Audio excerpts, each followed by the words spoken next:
ரவுடின்னு சொல்றான். ஆனா ரவுடி ஆகுறது அவ்வளவு சாதாரண விஷயம் கிடையாது, அவ்வளவு ஈஸியும் கிடையாது. இப்ப சொல்றேன் பாரு ரவுடிங்களோட கதைய.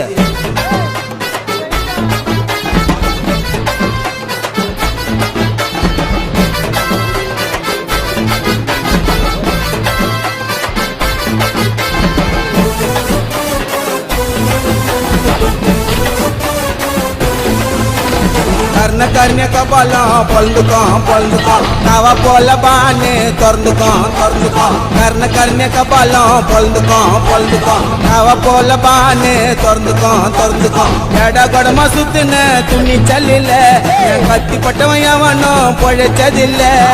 எட கொடமா சுத்துன துணி சல்லில என் கத்தி பட்டவன் எவனும் பொழைச்சதில்ல.